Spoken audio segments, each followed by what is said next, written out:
하시느라고 고생하셨습니다. 점수는 잘 나왔나요? 대답입니다. 제가 우리 학과 시험 끝나고 거기 게시글에다가 우리가 자유게시판에 올려놨는데 너무 성적에 연연하지 마시고 여러분들께서 드론에 관련된 지식을 많이 습득하셨던 것 그거에 주안점을 두시고 활동을 했으면 좋겠습니다. 자, 우리 2023학년도 봄학기 드론학과 공대특강을 시작하도록 하겠습니다. 오늘 초빙 교수님으로 저희가 삼고철여가 아니고 거의 한 5고철여 엄청 오시기 힘드신 분입니다. 우리나라의 드론과 UAM, PAV 쪽으로 우리나라의 독보적인 기업입니다.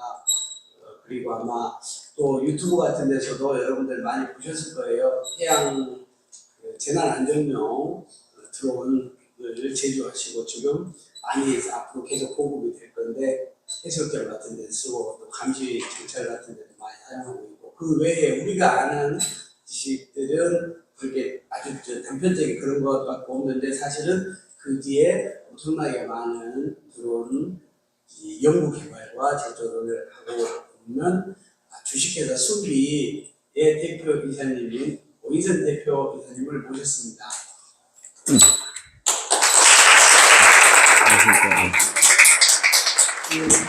여러분들한테 아마 우리 학생들, 여기 계신 학생들, 그리고 현재 온라인으로 듣고 계신 우리 학생들한테만 어마어마한 큰 혜택이라고 봅니다. 다른 학생들은 이런 강의를 들어볼 일이 거의 없으니까. 교수님 잘 부탁드리겠습니다. 네, 맞습니다. 말씀하시고 진행해 주시면 됩니다. 예, 소개를 너무 잘해 주셔서 방금 전 소개받은 주식회사 순비를 경영하고 있는 대표이사 오인선입니다. 반갑습니다.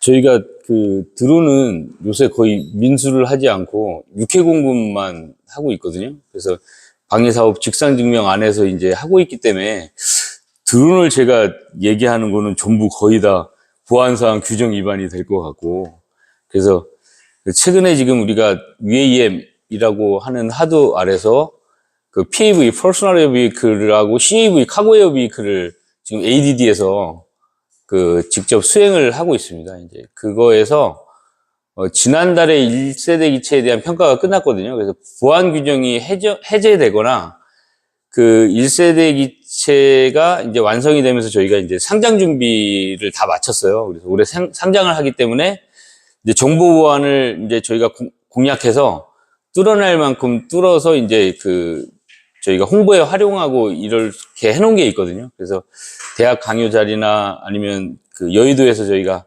상장할 때 당시에 이제 IR을 할 때 발표할 수 있는 자료 틀 안에서만 이제 자료가 준비되어 있고요.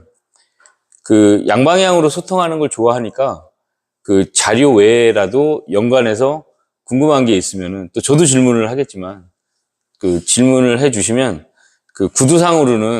구두상으로는 이제 많이 열려 있지 않습니까? 그리고 제가 알고 있는 한도 내에서 말씀을 드리는 거니까 그렇게 하면은 좋을 것 같습니다. 말씀드린 대로 제가 오늘 이 자리에 오는 거는 요새 대학 강의는 거의 잘 안 하고요. 이제 부처를 힘쓰고 있어요. 왜냐하면 정책이 만들어졌고 과거에는 정책만 있었지만 지금은 제가 얼마만큼 또는 업체 대표들이 얼마만큼 하느냐가 정책을 뒷받침하는 예산의 이제 범위들이 결정이 되고 이제 소요들이 제기되기 때문에 이제 그런 부분을 굉장히 신경을 많이 쓰고 있어요. 그래서 부처에서 진행하는 세미나나 이제 심포지움이나 아니면 이제 RFP를 측면에서 지원하는 일, 이런 일을 이제 열심히 하고 있습니다. 그래서 요새는 대학에서는 이미 교수님들이나 이렇게 이제 활성화되어 있는 부분이 많이 있기 때문에, 그리고 생산 현장이 궁금하시거나 하면 이제 방위사업 제품들을 이제 저고도나 중고도 무인기들을 쉽게 볼 수 있는 건 아니거든요. 이제 교수님하고 향후에 이제 스케줄을 잡아서 오시면 지금 가장 최신의 금년에 육해공군들이 쓰고 있는 제품들을 이제 출입 조치를 하고 이제 보여드릴 수는 있겠다. 이런 약속을 드리면서 한번 말씀을 시작해 보겠습니다. 오늘은 모빌리티가 주제이고요. 모빌리티가 지금쯤은 모빌리티를 1세대 기체를 완성해서 띄웠고 1세대 기체에 들어가는 핵심 기술과 부품들이 한 6가지로 보고 있어요. 그래서 우리 ADD에서는, 국방과학연구소에서는 6가지 핵심 부품을 국산화하는 게 굉장히 중요한 일인 것 같아요. 그래서 수행을 했고, 그래서 기체가 완성이 된 연후에 이걸 상용화하기 위해서는 각 부처가 또 유관기관이 무엇을 해야지 될까, 그것을 고민을 하고 있습니다. 그래서 가장 최신의 제가 고민하고 있고 미래 모빌리티를 상용하기 위해서 국가가 고민하고 있는 이야기들을 해드리고 가면 전반적으로 이렇게 좋은 이야기일 것 같아서 이렇게 준비를 했습니다. 그래서 먼저 추진 배경을 살펴보면 1, 2, 3, 1, 2, 3라고 하는데 전 세계가 이제 얼반 에어 모빌리티하고 이제 AAM, 어드밴스 에어 모빌리티로 이제 전환이 되면서 이 안에서 승객, 화물 이런 것들을 이제 오토노머스 체계 하에서 이제 운송을 하려고 하고 있어요. 그래서 세계가 이제 혈안이 돼 있고, 그 다음에 이게 과거에 보잉사를 필두로 하는 FAA와 에어버스를 필두로 하는 이아사의 전유물이 아니다. 이제 이렇게 평가가 되고 있어요. 그래서 특히 우리나라가 굉장히 신경을 쓰고 있는 이유는 이게 이제 기술적 차이가 이스라엘이나 미국이 대형화된 고고도, 그러니까 인공위성 통신 전이 체계 안에서 이제 10점 만점이라고 하면 우리나라는 한 8점 정도 이렇게 평가를 받는 것 같아요. 근데 이제 요 다음 페이지에 나오지만 이게 이제 기술 고도화라는 거는 요새 자동차의 성능도 그렇게 차이 나진 않잖아요. 이 기술 고도화나 기술 완성도는 그렇게 차이 나지 않다고 보고, 상용화 차원에서 이게 통신 전이, 그다음에 응용 인프라 이런 게 굉장히 우리나라가 뛰어나다고 보고 있어요.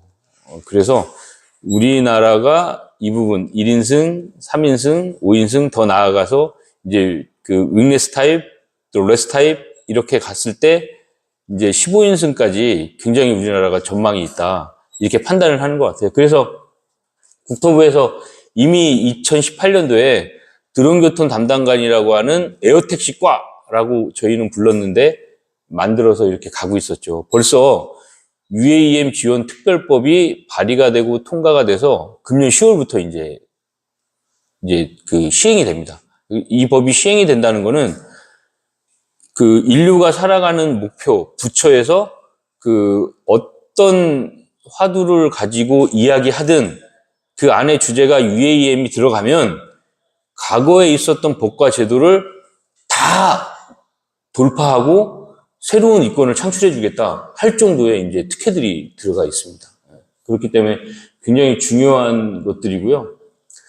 그 안에 이제 저희 순비는 국방과학 연구소에서 이제 멀티콥터 형태, 윙레스 타입 형태의 1인승, 3인승, 5인승에 이제 초점을 두고 1인승 기체를 먼저 이제 개발하려고 할 때 이제 공모 사업으로 이제 저희가 인천하고 저희 회사가 이제 컨소시엄으로 참여를 했고요. 벌써 민선 6기, 지금 민선 8기입니다. 민선 6기 때이기 때문에 공모는 이제 벌써 6년 전, 5년 전에 진행이 됐고, 저희가 지난달에 1세대 기체의 완벽한 비행 성공을 100소트 이상의 이제 실증 비행, 또 실내 비행은 한 400소트 이상을 해서 이제 입증을 해서 이제 2세대 기체로 넘어가고 있는 상황입니다. 그래서 이제 이렇게 됐고요. 인천이 자동차 산업이 이제 남동산단 들어보고, 옛날에는 남동공단, 주안산단, 또 이제 대우자동차가 있었던 부평산단, 이런 곳이 이제 2차 모빌리티에 이제 1차, 2차, 3차 밴더들이 다 있어요. 근데 지금은 가동률이 40%가 안 돼요. 전기차로 전환이 되고, 또 이제 미래 모빌리티를 이렇게 하면서 시설 투자나 이런 것들을 하기가 어렵거든요. 그러다 보니까 인프라는 구축이 돼 있고 완성차, 완성형 PAV로 됐을 때 스피노프 하면은 인천이 다른 시도보다는 경쟁력이 있겠다. 그래서 이제 지원을 하기 시작을 했어요.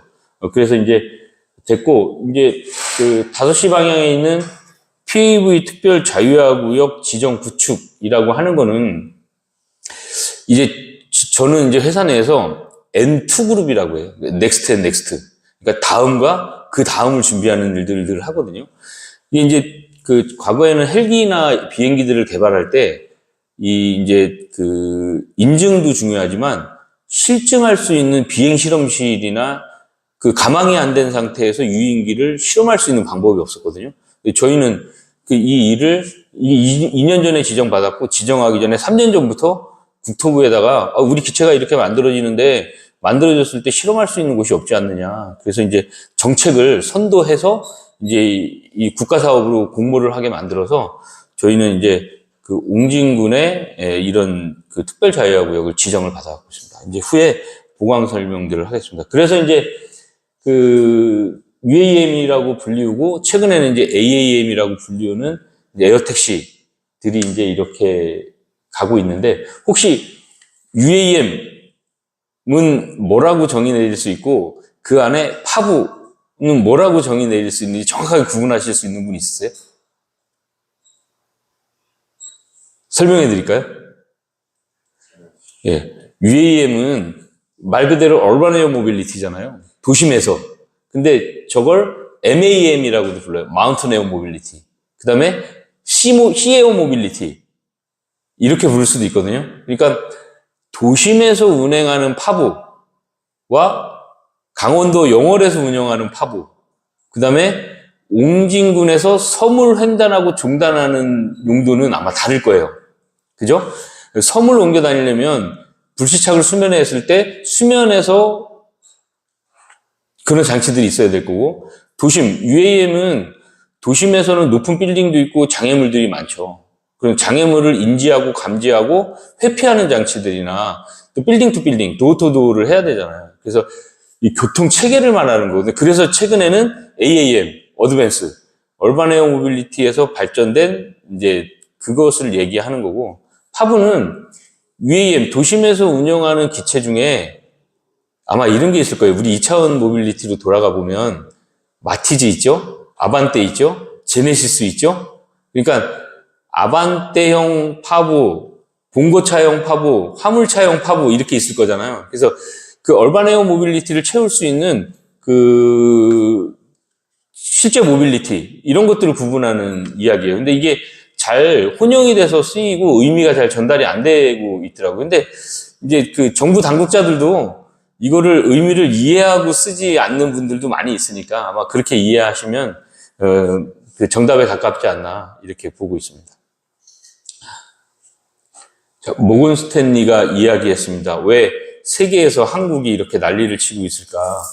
이게 단일 사업으로는 가장 규모가 크다고 합니다. 그냥 단순히 기체 인프라 서비스 사업만으로도 연간 맥시멈으로 했을 때 1,700조짜리 사업이라고 하고 있습니다. 현재 복도 2개, 복도 1개씩인 비행기는 에어버스와 보잉이 거의 독점을 하고 있잖아요. 가능합니다. 왜냐하면 그 로테이터 구간, 그러니까 베이지 공항의 이착륙 자세 제어 시스템과 그 이착륙 그 유도 시스템, 그 다음에 공항과 공항을 그 유도하는 시스템들이나 관제 시스템들이 다 똑같아요. 왜냐하면 베이징 공항이나 존 F 케네디 공항이나 인천 공항이나 다 똑같습니다. 그러니까 가능해요. 근데 향후에 PAV는 그 인터내셔널이라기보다는 도메스틱일 확률이 굉장히 높잖아요. 그러면 그 한국의 환경도 다르고 캐나다의 환경이 다르고 또 이제 인도네시아의 환경이 다르기 때문에 비행기 유인기로서 가져야 될 아주 기본적인 한 30% 정도의 가망 인증 기준만 채우면 나머지는 지금 자동차처럼 그 이제 대륙별로 이제 형식 가망 인증들을 따로 하겠다. 이제 이렇게 이제 방향이 가는 것 같아요. 그래서 FAA는 완전히 이제 그걸 포기한 것 같고 이하사에서는 전자력, 소프트웨어력이 우수한 미래 모빌리티, 항공 3차원 모빌리티에 대한 이제 가망 기준을 그 정도로 이제 정리를 하는 것 같습니다. 그래서 이제 우리나라도 그래서 국토부에서 이걸 선결 조치를 하고 있고, 또 항공안전기술원에서 PAV 특별 자유화구역, 드론 특별 자유화구역을 통해서 이제 가망을 주기 위한 이제 실증 데이터들을 쌓아가고 있다. 이제 이렇게 보시면 될 것 같습니다. 가장 중요한 게 7시 방향에 있는 기체, 인프라, 서비스라고 되어 있지 않습니까? 서비스 시장이 가장 크죠. 인프라 시장도 제법 큽니다. 기체 시장이 가장 작아요. 그런데 요새는 거의 다 이제 기술이나 경제성은 원스톱일 때 부가가치가 커지잖아요. 그래서 기체를 만들어서 기체를 운영하는 시스템과 항법 유도 시스템과 관제 시스템을 가진 기업이 인프라를 구축하면 가장 정답에 가깝고, 저 두 가지를 가진 기업이 대기업과 연계해서 서비스 유통망에 대한 플랫폼까지 가지면 가장 부가가치가 크다, 이렇게 되어 있어요. 그래서 서비스 사업만 종사할 수 없고 인프라 사업만 종사할 수 없고, 기체를 가진 기업이 확장할 때 또 이제 M&A나 아니면 협업을 통해서 이제 구축할 때 가장 효율이 높다, 이제 이렇게 되어 있습니다. 모건 스탠리가 경제지에 한 370페이지 정도 되는데 한국 얘기를 한 27페이지 이상 하고 있어요. 그래서 저도 굉장히 자신감을 얻었는데, 세계에서 보는 관점 중에 기술 평이력을 바탕으로 한 정보의 전위성과 응용 능력을 한국을 굉장히 높이 평가하고 있습니다. 그 다음에 무엇보다 되게 중요한 게 있어요. 기체는 이륙하는 순간 국가에서 취급하는 가장 중요한 1급 기밀들이 생성이 돼요. 여기 뭐 군인분들도 많이 있겠지만, 이륙하는 순간 지형 정보가 수집이 되고 그 지형 정보에 대한 좌표값들이 다 나옵니다. 그래서 DJI들이 2019년부터 미국의 우방국들한테는 시동도 걸지 못하고 있죠. 역으로 DJI가 국가에서 돈을 받을 때 이렇게 브리핑을 했다고 합니다. 당신이 우리에 투자를 해주면 전 세계의 모든 지형 정보와 좌표들을 수집하고 압축해서 암호화해서 중국으로 다시 돌아오게 하겠다. 실제로 미국에 수집된 정보들은 이제 지금은 그렇지 않지만 과거에 팬텀이나 인스파이어들이 팔려나갈 때 1대1로 지원을 받았죠. 전 세계에서 10대가 팔리면 10대 값이 다시 이제 국가에서 지원이 되는 그런 것들이 다 노출이 됐기 때문에 이제 된 거고요. 그런 측면에서 볼 때 우리나라가 전 세계적으로 정보를 관리하고 상대방에 대한 존중을 하는 정보 능력에 대한, 제품이 산출한 정보 능력에 대한 신뢰가 아마 굉장히 높은 국가에 들어갈 거예요. 그래서 최근에는 저희가 이제 국내 육해공군을 섭렵을 하고 우크라이나 재건팀이나 필리핀이나 베트남이나 이런 곳에서 거의 뭐 한 주도 쉬지 않고 이제 대협력을 논할 정도로 많이 들어오고 있습니다. 그래서 최근에는 우크라이나나 러시아가 전쟁을 하면서 또 김정은 씨가 기만기와 실제 정보 취득기를 따로따로 보내서 이제 결과를 취득해 가면서 이제 우리나라 대통령이 이제 필요성들을 인식하고 무인기 전투 사령부가 아예 창설이 됐지 않습니까? 그래서 굉장히 좋은 상황이고, 최근에 이제 가장 중요한 구매 사업 중에 하나가 이제 이제 기체가 크지 않습니다. 한 60, 80cm 정도 되는데, 요새 기체가 가진 정보 식별 능력이나 정보 수집 능력이나 이런 것들을 인공지능을 활용해서 이제 정보를 수집을 한 다음에 대대장님이 대대장이 정보를 수집을 받아서 이제 롱텀과 숏텀으로 설정되어 있는 패스워드를 입력을 해서 중대, 소대원들의 개별 단말, 전투 단말기에까지 전투 상황에 대한 공급을 전부 실시간으로 보고 전투를 하게 되는 체계들을 이미 한국은 가져가고 있습니다. 그렇게 해주시면 좋을 것 같습니다. 네, 예, 그렇게 하시죠. 예, 괜찮습니다. 예. 예, 그래서 이제 한국군이 굉장히 앞서 나가고 있다는 말씀을 드리고, 그래서 이제 지금 현재 금융 구매 사업은 이제 방위사업청을 통틀어서 그게 제일 크다고 이렇게 보고 있습니다. 그러다 보니까 각 국가가 가장 중요하게 생각하는 1급 기밀 체계 안에 들어가는 정보 보안 사항들을 이제 얼마만큼 이제 신뢰도 있게 관리해 주느냐. 이게 이제 향후에 이제 무인기, 항공기를 운영하는 가장 중요한 선택하는 이런 중요한 사항으로 이제 인지를 하는 것 같아요. 그래서 저희도 모든 하드웨어와 모든 소프트웨어에 이제 제밍에 대한 방어력을 높이는 것도 중요하지만, 우리가 수집한 우리 정보도 우리가 마음대로 못하고 수집해준 정보의 원래 주인이 아니면 근접할 수 없는 체계를 만드는데 굉장히 중요하게 시간을 많이 보내고 있는 것 같아요. 그래서, 이제 기술의 고도화, 축적도 중요하고, 기술에 대한 정보 전이도 중요하지만, 가장 중요한 거는 보안이다. 이렇게 보여지는 것 같습니다. 그런 측면에서 27페이지 안에는 제가 아까 말했던 기술 습득 능력에 대한 고도화, 그 다음에 통신 인프라, 그 다음에 응용 능력도 중요하지만, 정부, 민족이 가지고 있는 생산하는 기술에 대한 정보 보안 능력에 대한 신뢰성, 이것도 소비자가 결정하는 굉장히 중요한 잣대이다. 그래서 이제 우리나라가 주목을 좀 받고 있습니다. 그래서 이렇게 하고요. 2025년은 좀 과장된 측면이 있는데요. 저희가 2022년 12월에 1세대 기체가 퇴역을 했고요. 2023년, 2024년, 2025년까지 2세대, 3세대, 4세대 기체가 가게 되어 있습니다. 그러면 2026년에 아마 준상용화 서비스를 하게 될 걸로 보이는데요. 1인승입니다. 1인승이고, 이제 3인승까지 가려면 또 한 3년이 걸릴 텐데, 되게 중요한 거는, V2V, V2I, V2P, V2X, 이게 돼야지 결국은 이제 자율주행이나 자율비행이 되는 거잖아요.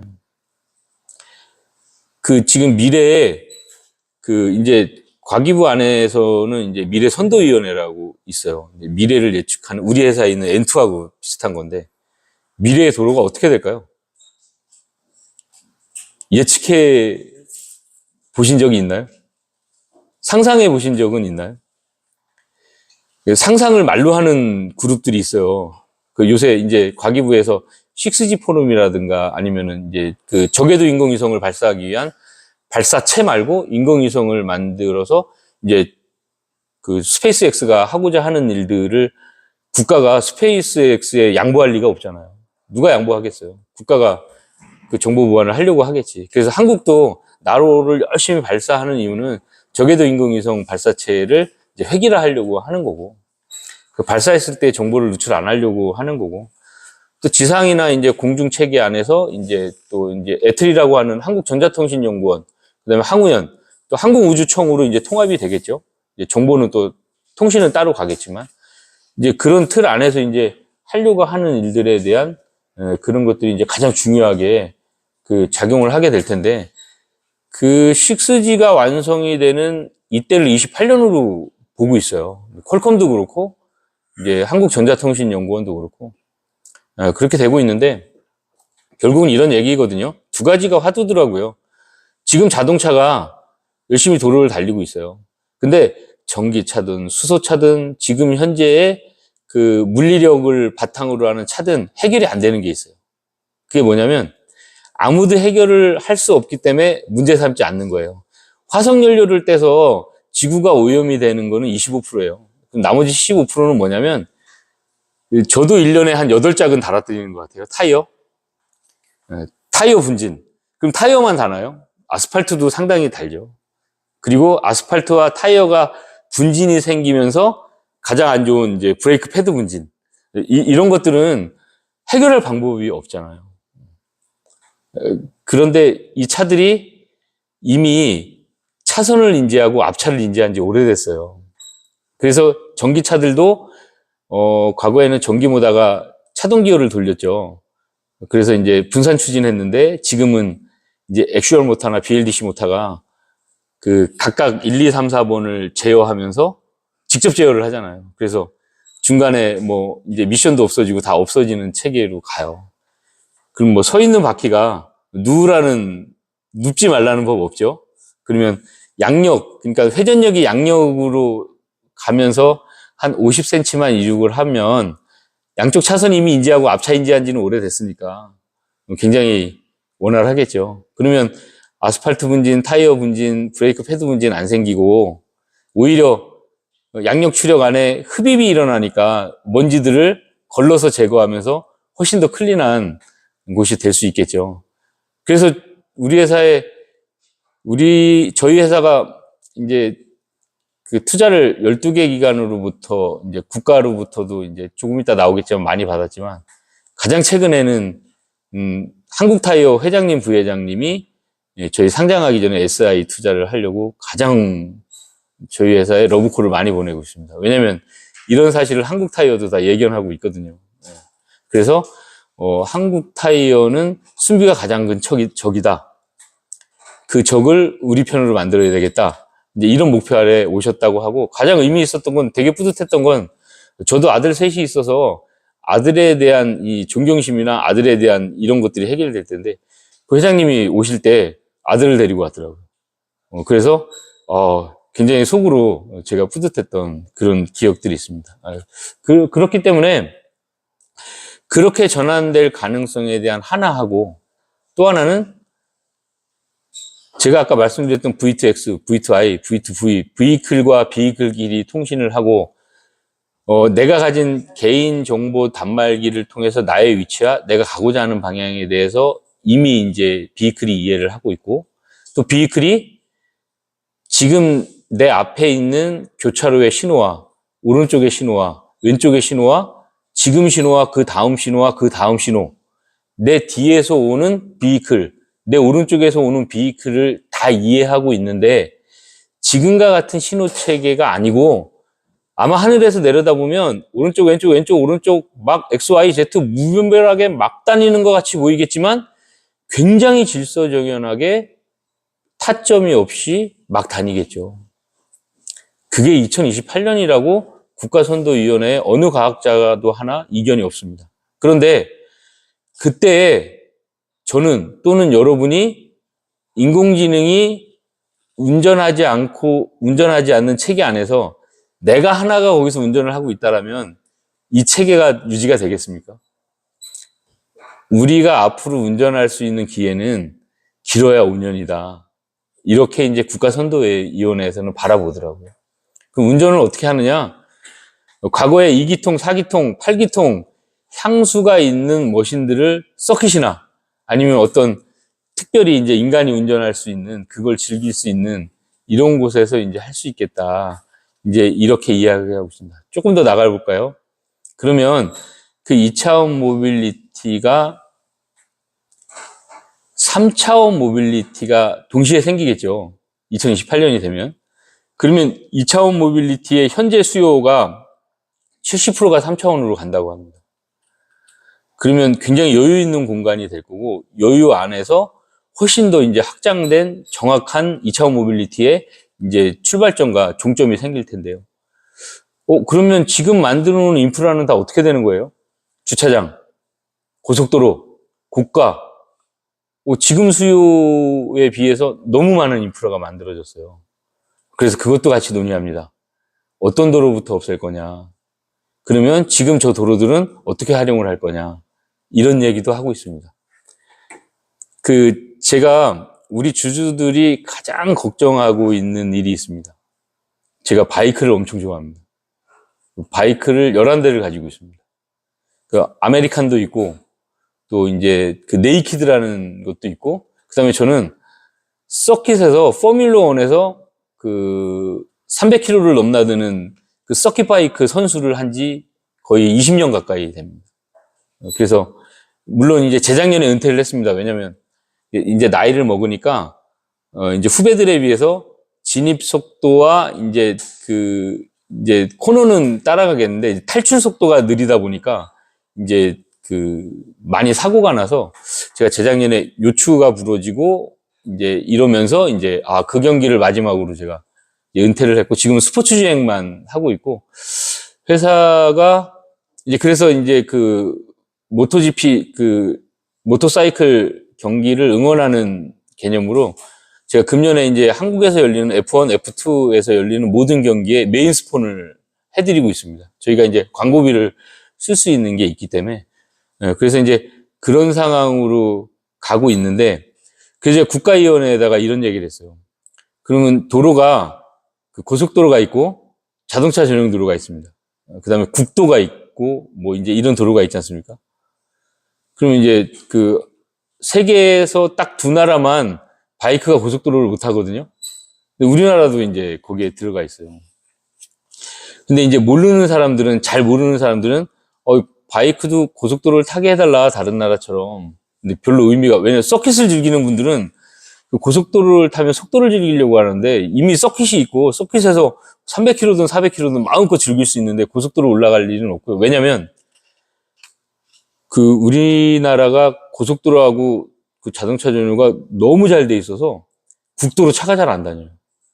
전국에 있는 국도를 꽃이 피고 초천연색으로 변하고 가을에 단풍이 들 때 바이크가 그 국도를 거의 전용도로처럼 우리나라 전역을 다 다닐 수 있거든요.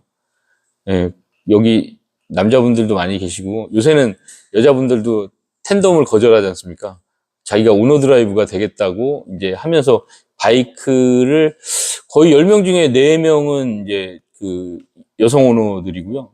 이제 6명은. 근데 여자분들이 서킷2 그 닌자 400이라고 400cc에서는 김인혜 선수라고 부동의 1등이 여자분입니다. 서킷 안에서도.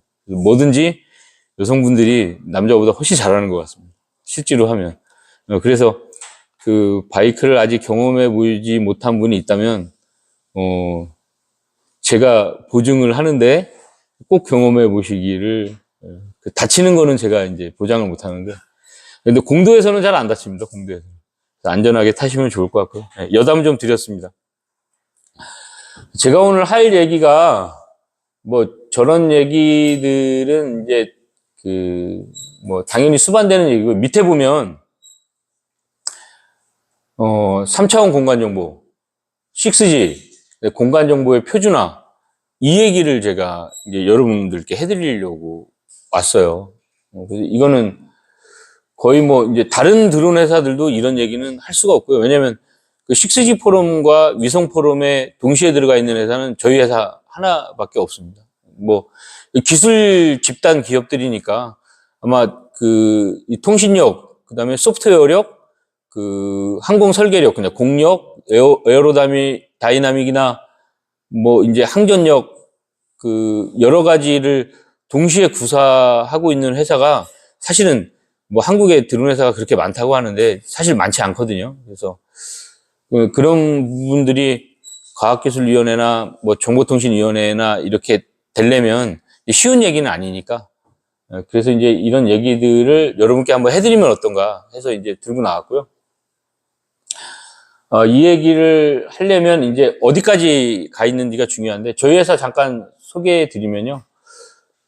저희가 얼마 전에 저게 이제 우리가 얼마 투자받았지 하면은 저렇게 써놓으면 또 투자받고 했더라고요. 그래서 지난주에 보니까 63억인가 뭐 더 받았다고 하더라고요. 그래서 아직 그거는 입력을 못 했는데, 저희가 산업부, 국방부, 과기부에서도 이제 거의 한 200억 정도를 투자를 받았고요. 뭐 IBK 은행이나 우리나라에서 내놓으라는 이제 VC들한테 해서 이제 600억 가까이 이제 받은 것 같습니다. 그리고 특허는 지식재산권 한 90건 정도가 있는데요. 이것도 평가를 다 받게 되어 있습니다. 그래서 이제 다 같은 특허가 아니고 이제 원천 기술에 해당하는 트리플 A 등급의 특허들도 있고요. 그걸 바탕으로 기술 등급이라는 게 생깁니다. T10부터 생기거든요. 그래서 이제 보통 T4부터 이제 은행 대출을 자유롭게 이용할 수 있고 이제 이렇게 되고요. T3 정도 되면은 이제 상장을 이제 논할 때가 됩니다. 이제 T1이 어디냐? 그러면 이제 삼성전자, 뭐 LG 에너지 솔루션 이런 데가 이제 T1이고, 이제 벤처기업이나 이런 데는 T2를 진입하는 것도 상당히 힘들거든요. 근데 저희가 T2에 진입한 지 벌써 이제 1년 반 이상 됐습니다. 그리고 이걸 바탕으로 제가 기술 특례 상장을 하려고 하고 있어요. 근데 요새 뭐 무인기나 이런 것들이 시장 분위기도 너무 좋잖아요. 그래서 이제 저희가 10월 26일 날 얼마 전에 이제 기술 상장으로 가는 가장 중요한 이제 세무회계 재무 평가받는 이제 지정감사를 통과를 했습니다. 그래서 이제 올해 이제 상장을 하려고 하고 있고요. 그 모든 것하고도 안 바꾼다고 하는 항공에 관련된 운영 소프트웨어를 저희가 굿소프트웨어 1등급을 가지고 있습니다. 이거는 저한테는 굉장히 큰, 비행기를 어떠한 상황에서든 그 하나의 알고리즘에서 파생된 알고리즘으로 PID, 그러니까 요를 피치만 제어하는 게 아니고 윈도우처럼 OS를 만들어서 비행만 제어할 뿐만이 아니고 지능을 갖추게 해서 그 비행기를 완벽하게 제어하는 상태에서 어떠한 미션이 주어지든 임무를 수행할 수 있게 해야 되겠다. 그리고 윈도우처럼 어떠한 펌웨어도 다 올려서 이제 임무를 수행할 수 있게 해야 되겠다. 그렇게 이제 한 소프트웨어가 저희가 이제 운영 소프트웨어를 가지고 있거든요. 그래서 그게 저한테는 가장 큰 자랑이고 가장 큰 공을 들이고 지금도 저희가 한 70명 가까이 있는 인천보다 서울에 이제 그 12명에서 15명이 이렇게 왔다 갔다 하면서 있는데 그 이제 급여는 말고 이제 강남 한복판에 있으니까 이쪽이 운영비가 더 나오더라고요. 인천과 강남의 차이를 제가 현격히 느끼고 있는데 그렇게 공을 들여서 운영을 하고 있습니다. 왜냐하면 소프트웨어 고등 인력들은 인천에서 이렇게 유지하기가 힘듭니다. 대부분 다 서울에 있는 인력이기 때문에 그래야 이제 뭐 ADD나 뭐 LIG나 뭐 텍사스 A&M이나 뭐 서울대나 카이스트나 뭐 이런 친구들을 저희가 아낌없이 그 대기업의 125%의 연봉을 줍니다. 저희가 의도적으로 주는 겁니다. 그다음에 대기업이 죽어도 못 주는 거 저희가 스탁 옵션을 기본적으로 20억에서 60억까지 다 제공을 합니다. 그렇게 해서 인력이 제일 중요하지 않습니까? 근데 인력은 돈이 없으면 가치를 입증할 방법이 없습니다. 그래서 인력은 굉장히 중요하고 인력을 유지할 수 있는 길은 하나밖에 없습니다. 첫째도 손, 둘째도 손, 셋째도 손입니다. 그래서 그 기업의 정상적인 영업을 해서 이윤을 내서 인력을 유지하든가 아니면 투자를 받아서 미래를 담보해서 이제 미래 가치를 실현하게 하든가 이 방법밖에 없기 때문에 그렇게 공격적으로 이제 인력 운영들을 하고 있습니다. 저희가 에어쇼에 재작년에 나갔죠. 재작년에 나가고 작년에 안 나가고 올해 이제 또 나가는 거예요. 올해 이제 에어쇼에 입장권이 꼭 필요하신 분들은 향후에 저한테 연락을 개별적으로 주시면 다 보내드리겠습니다. 하나도 한다 그러고 현대도 한다 그러고 한다고 하는데 아직은 이제 그래서 현대도 안 돼서 미국 슈퍼날로 넘어갔고 하나도 이제 뭐 오버에어하고 하는데 이제 뭐 네바다에서 로또 돌리고 뭐 이런 걸 하고 있더라고요. 저희 슬로건이 그 친구들은 레스 타입이고 저희는 윙레스 타입인데 그쪽은 많이 태운다는 거고 저희는 조금 태운다는 거고. 근데 미래를 볼 때 내가 블루오션이다. 왜? 이게 3차원 모빌리티가 가진 장점은 저는 명백히 알 것 같아요. 제가 비행기도 제가 인간이 타는 비이클 면허가 다 있습니다. 딱 2개만 없습니다. 잠수함 면허하고 기관사 면허만 없습니다. 제가 고정익 면허도 있고 헬기 면허도 있습니다. 심지어 고정익도 있고 헬기도 있습니다. 우리 회사에서 1시간 25분 정도를 달리면 헬기가 주기장이 있습니다. 그래서 어느 날 헬기를 제가 유지비행하러 갔는데 회사에 굉장히 급한 일이 생겼다고 그래서 이륙시켰던 헬기를 바로 몰고 왔거든요. 근데 승용차를 타고 갈 때는 1시간 25분이 걸렸는데 헬기를 타고 우리 회사 옆에 연대 비행장이 저희가 상시 비행장이 있습니다. 거기에 착륙시키는데 채 5분이 걸리지 않습니다. 착륙시키면서 3차원 그 속도 차가 더 빠릅니다. 제 헬기는 150km를 넘지 않습니다. 그리고 아시겠지만 시화에 그 10만 볼트, 20만 볼트 철탑 때문에 고도도 굉장히 높이고 가야 되기 때문에 불리한 비행 환경이었는데 1시간 25분 달린 거리가 5분도 걸리지 않습니다. 이거는 심지어 시간과 공간을 왜곡시켰다고 얘기할 수도 있습니다. 2차원 차원에서 볼 때. 그런데 비싸다고요? 그런데 타기 어렵다고요? 그렇지 않습니다.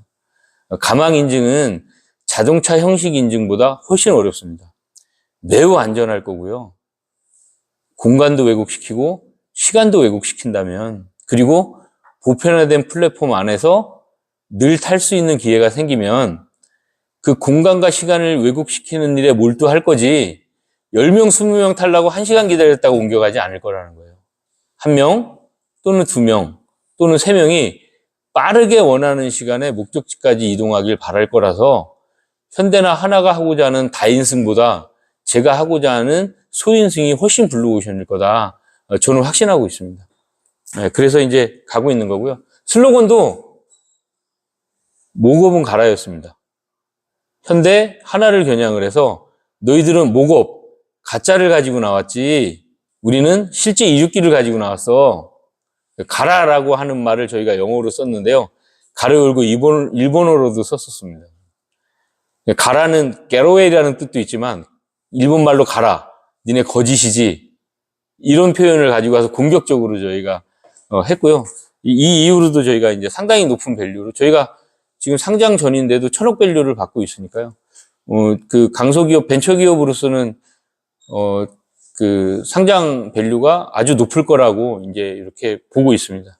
그래서 그런 차이점들을 가지고 있습니다. 저희가 ADD한테 정말 감사하고 있습니다. 제가 그 과기부 R&D도 하고 산업부 R&D도 했지만 지금은 일절하지 않고 있습니다. 여기 혹시 과기부 공무원하고 산업부 공무원이 계신가요? 없죠. 네. 그 ADD는 차원이 다릅니다. ADD 과제를 수주하는 것 정말 어렵습니다. 근데 이 ADD가 혐오도 만들었죠. 형궁도 만들었죠. K2도 만들었죠. K9도 만들었습니다. 그 다 국가 예산 사업을 한 겁니다. 킬체인이라고 하는 미래 로드맵, 미래 전투 전략 체계를 연구하는 선도그룹에서 미래의 전투 양상은 이렇게 될 것이다 해서 만들어가고 있는 겁니다. 그 일환 중에 하나이고요. 진입하기 정말 어렵습니다. 그런데 이거를 졸업하는 게 얼마나 어렵냐면요. 다른 데는 묻지도 따지지도 않고 합니다. 근데 ADD는 9단계가 뭐냐면, 이게 이제 체계공학이라고 하는데, 이게 이제 박정희 대통령 때 이제 국가를 아주 똘끼 있게 사랑하는 마음으로 만들었던 거잖아요. 북한을 절대 적수인 북한을 뭐 제압하겠다 그래서 이제 유도 미사일을 만들려고 이제 이걸 했는데 미사일이 없었습니다. 근데 저 9단계가 없던 미사일을 내가 만들어서 오늘 쏴서 목표물에 명중을 시키는 게 9단계인 겁니다. 그러려면 거꾸로 1단계에서는 뭘 해야 되고 2단계에서는 뭘 해야 되냐 이제 이렇게 만든 겁니다. 이 체계공학을 ADD의 R&D 그룹에는 다 적용을 해주고 있어요. 그래서 그렇게 하려면 저희는 이제 9단계가 가망인증 및 상용하겠죠. 근데 지금 벌써 1세대 개체 7단계, 8단계를 하고 있고요. 7단계, 8단계면 3년 가는 겁니다. 지금 7단계, 8단계 올 때까지 5년을 한 거거든요.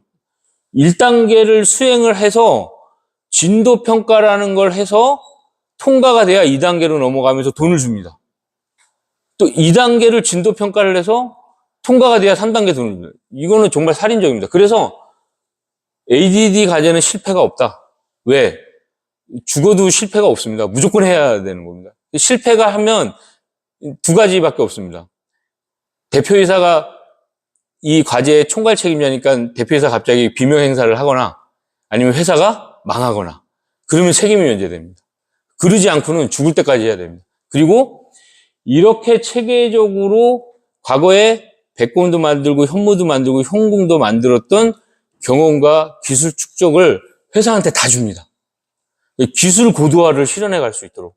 그래서 ADD를 만나기 전에 순비는 보잘것없는 기업이었으나 ADD를 만나고 엄청 진짜 좋은 기업이 됐다. 이렇게 제가 어디 가서도 얘기를 하고 있습니다. 그래서 기술 개발에 진심인 기업이거나 기술 개발에 목말라 하는 오너는 눈빛부터 다릅니다.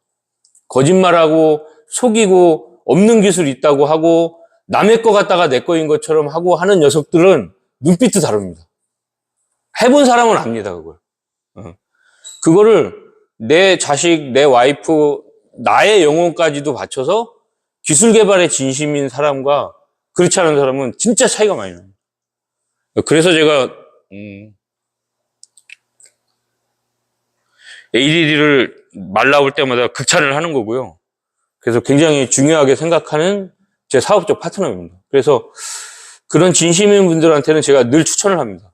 ADD 과제를 정말 어렵지만 한번 도전해봐라. 그리고 ADD 과제는 이렇게 이제 이제 미래 전투 전략 체계를 설정해 놓고 이렇게 밟아가는 것도 있지만 그 와중에도 이제 자율성을 보장해 줍니다. 그러니까 이것을 개발하다가 파생된 이런 기술도 구사하고 싶다고 역제안을 할 수 있습니다. 저희가 작년에 역제안을 해서 PAV를 응용을 해서 CAV를 만들겠다 해서 58억을 일시에 받았습니다. 자금도 작은 기업한테 기술 개발 기업 자금을 57억을 준다는 거는 이게 57억 순이익을 내려면요. 매출을 한 3천억 이상을 해야 될 겁니다. 그러니까 이거는 엄청 진짜로 중요한 이야기입니다. 그래서 여러분들도 혹시 기술에 목말라하고 기술 축적을 하고자 원하는 분들이 있다면 ADD 과제를 하면 좋겠다. 어쨌든 요 다음 장면이 7단계, 8단계, 5단계, 6단계, 7단계, 8단계가 이제 저 8단계까지 한 5년 걸렸는데요. 4년 8개월인가 걸렸으니까. 근데 지금 1, 2, 3, 4단계는 눈에 보이는 게 아니지 않습니까? 그래서 5, 6, 7, 8이 다음 영상에 기록이 돼 있어요. 그래서 그 영상은 저희가 정보 보안을 해제하고 이제 보여드리는 거니까 편하게 한번 보시면 될 것 같아요.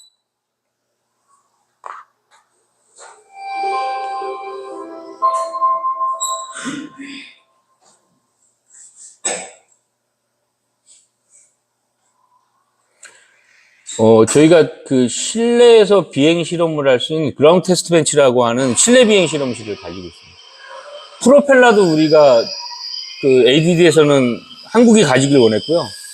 또 BLDC 모터, 그 다음에 동력원이 젠셋이라고 그래서 항공에서 APU 시스템이라고 하는데 100kW의 전기를 발전해서 쓰고 있습니다.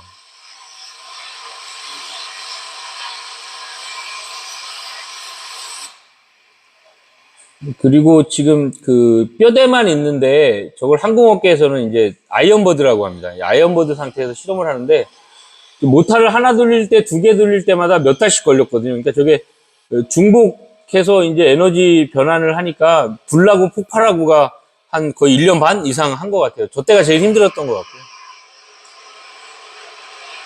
이거는 이륙이라고 할 수 없는, 이륙으로 보이지도 않죠. 네. 이 화면이 바뀔 때마다 한 3개월에서 한 6개월 정도 있고요. 지금 저 비행기의 크기는 그랜저의 한 125% 정도 됩니다.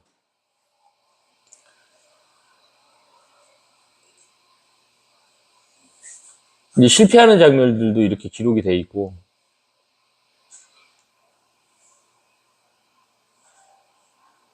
사고는 꼭 12시에서 2시 사이에 일어납니다. 집에 가라고 그래도 꼭 새벽에 하다가 이날 총 피해액이 한 5억이 넘었는데요. 이날 아주 난리가 났었습니다. 근데 사람들이 그렇게 당황을 안 하는 걸로 봐서는 맨날 있는 일인 것 같아요.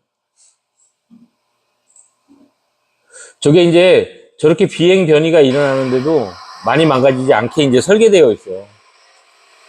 여기서부터는 이제 보시는 대로 회전익이 1m 50을 지면 효과를 이겨내고 저렇게 호버링 하는 게 제일 어렵거든요. 저렇게 이제, 이거는 이제 비행 컴퓨터가 비행을 하는데, 우리가 요를 틀거나, 이제 롤을 무너뜨리면, 이제 오토노머스가 이제 자기가 알아서, 1초를 600등분으로 나눈 초 만에 이제 돌아오는 겁니다. 이렇게 비행을. 이제 굉장히 유능하게 잘 0점을 돌아오는 걸 볼 수 있죠. 근데 지금 사용하고 있는 부품은 외산이 하나도 없습니다. 전부 ADD가 국산화를 하려고 하는 노력들이니까요. 그래서 이제 안전장치를 끼고 스킨을 씌웠을 때 무게하고 사람이 탔을 때 무게, 화물을 실었을 때 무게를 다 싣고 했고요. 그래서 이제 비행 안전성을 확인하고 이제 완제기를 만들고 있죠.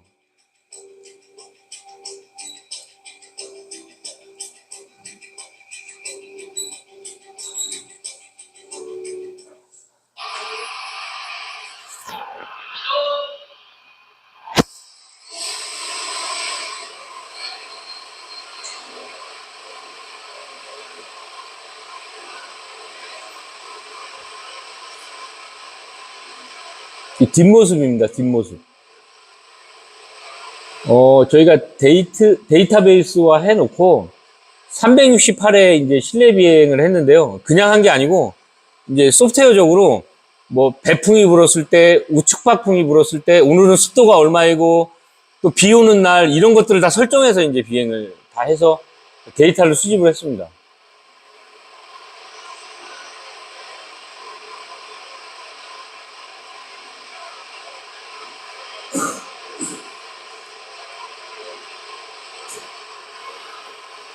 그래서 공식적으로 368소티의 이제 실내 비행 기록을 가지고 있고요.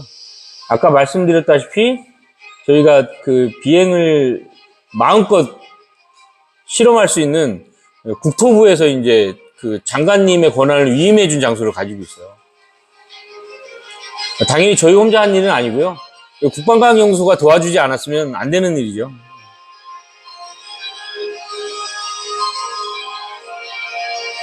국방과학연구소의 호의를 받으면서 독선으로 저희가 이제 운반선을 띄우고 이렇게 다니고 있고요.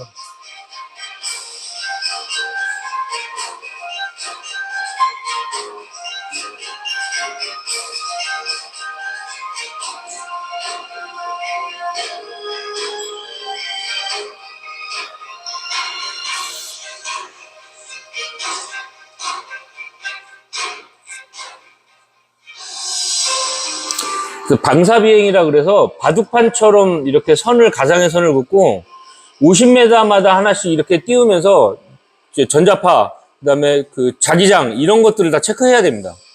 근데 기체에 안 좋은 영향을 미칠 수 있으니까요. 한 6개월 정도를 했고요. 그러고 나서 고도를 높이고 멀어져 가고 속도를 높이면서 이제 100회 비행을 이제 항공안전기술원의 공식 이제 인증을 저희가 받아갖고 있습니다.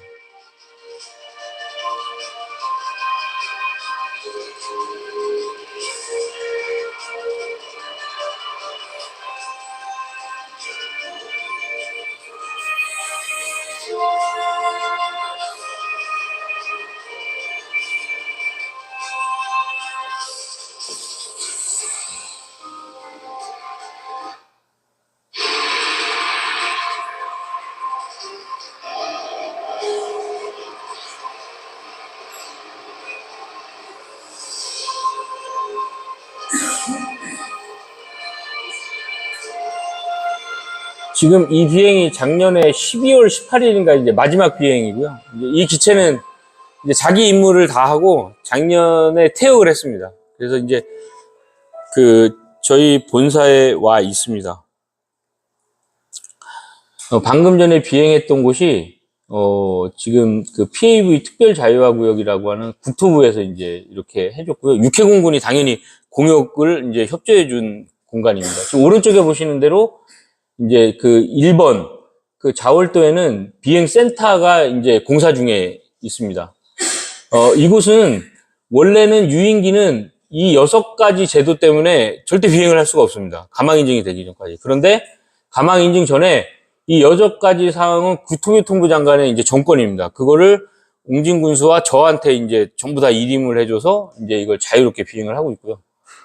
이렇게 이제 아까 1번에다가 이렇게 아까 조감도대로 이렇게 비행센터를 지금 공사를 하고 있습니다. 지금 이렇게 하고 있습니다. 그래서 그 비행센터가 있고 이제 이착륙 그 로우 임팩트 랜딩 시스템이라고 해서 그 윙레스 타입들이 이제 그 편안하게 이착륙을 할 수 있는 특수보안 장치들이 이제 시공이 되고 있습니다. 이제 이런 상태이고요. 기체들이 이제 이 상태에서 제가 이제 2세대 기체, 3세대 기체, 4세대 기체가 가는 건 이제 저희 엔지니어들이 가는 거고, 이제 저는 정책과 이제 행정을 또 만들어야 되잖아요. 그래서 이제 그 과기정통부하고 이제 6G에 대한 예타가 지금 현재 8,050.5억이 이제 올라가 있습니다. 이거는 그 저궤도 인공위성은 따로입니다. 그건 2.5조 원 따로 가고요. 저궤도 인공위성을 제외한 6G 지상 인프라입니다. 지상 인프라. 여기를 이제 그 저희가 결국은 자율비행을 하거나 자율주행을 하려면 제가 아까 말한 대로 이 6G가 뒷받쳐 주지 않으면 이제 그 어렵게 되어 있어요. 그래서 그 초격차 통신이라고 불리우는 6G를 도입을 하려고 이제 하고 있고요. 보시면 인천이 이제 아마 뉴스에서 보실 수도 있는데, 저희는 애트리하고 이제 이미 오래전부터 이걸 하고 있었고, 이제 이 예타가 통과가 돼서 기술이 개발이 되면, 이제 테스트베드 비용이 한 2,500억이 있습니다. 그걸 인천에서 유치해 오겠다. 인천에서 하겠다. 이제 이거를 이제 인천시장이 선언을 하고, 주도그룹인 애트리 원장을 이제 모셔다가, 이제 프로포즈를 해서 이제 이렇게 형성이 된 거고요. 그래서 이제 그 프로포즈를 할 때 이제 중요한 거는 식스지를 이제 그 테스트 베드 하려면 이 기체가 있어야 되거든요. 현재는 지금 저희 기체밖에 없으니까 이제 유리한 점을 선점을 해서 이제 하게 됐습니다. 잘 모르시겠지만 5G 포럼이 벌써 11년 전부터 아까 말한 이제 국가선도위원회 같은 곳에서 이제 되고 있었고, 금년에 이제 그 5G가 이제 6G 포럼으로 이제 다시 이제 이렇게 됐습니다. 저기서 저희가 금년에 아주 오랫동안 이제 국가에 헌신한 공로를 인정해서 금년 이제 과학기술 공로상도 이제 저희가 수상을 했고요. 아까 말씀드렸던 가장 중요한 이 모건 스탠리의 페이지가 한 장 더 나왔습니다. 그 이유는 저 7시에 있는 기체 인프라 서비스, 이거를 이제 뭐라고 부르냐면요, 상용화 3대 조건이라고 부르고 있어요. 미래 모빌리티의 근간인 3차원 모빌리티에 기체가 있어야 됩니다.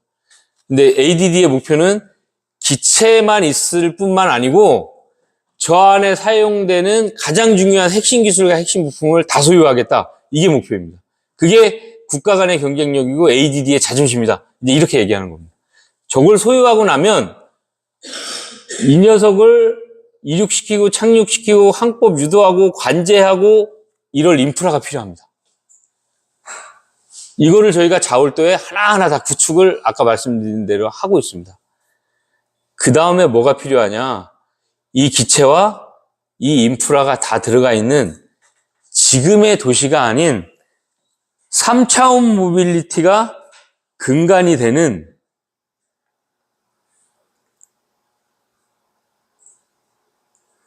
미래 도시를 만들어 봐야 되겠다.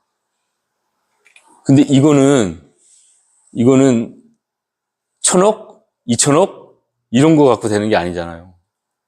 중앙정부, 지방정부, 그 다음에 PEV 컨소시엄.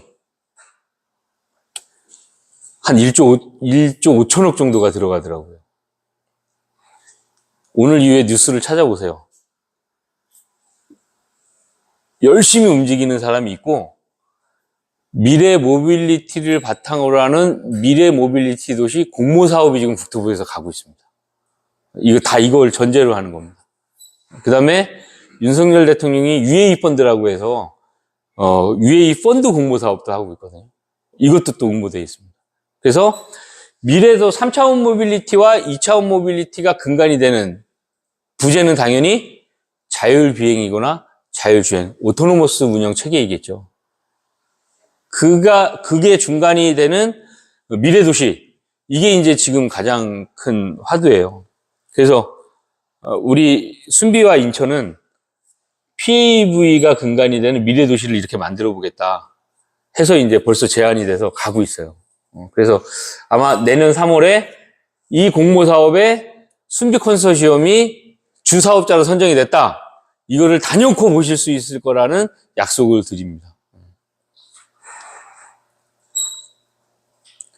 눈에 보이지 않지만 현재 3차원 모빌리티가 유도되고 관제되는 사항들을 상상으로 한번 이렇게 표현을 해봤습니다. 마찬가지로 이 친구가 이렇게 날아다니려면 통신이 초격 차이입니다. 그러니까 공간에도 제한이 없고 양에도 제한이 없고 속도에도 제한이 없어요. 끊기지 말아야 되고, 끊기는 순간 이제 제어력이 상실되니까요. 그런데 그게 그렇게 잘 되려면 공간 정보화가 돼 있어야 돼요. 3차원 지도들이, 근데 이 3차원 정보는 굉장히 무거워요. 5G 따위에서는 오고 갈 수도 없어요. 6G가 돼야 됩니다. 그래서 내가 어디로 갈지, 뭘 준비해야 될지, 뭘 주의해야 될지, 뭘 피해야 될지, 이거는 공간 정보가 베이스가 되지 않으면 안 되고, 그 공간 정보가 아주 가볍게 느껴져야 됩니다. 그러려면 초격차 통신으로 가는 방법. 그래서 기체, 초격차 통신 6G, 그다음에 공간 정보. 이거는 뛸래야 뛸 수 없는 미래 모빌리티의 기본이다. 이런 말씀을 제가 오늘 드리려고 나온 거고. 그래서 이제 마지막에 하고자 하는 말씀이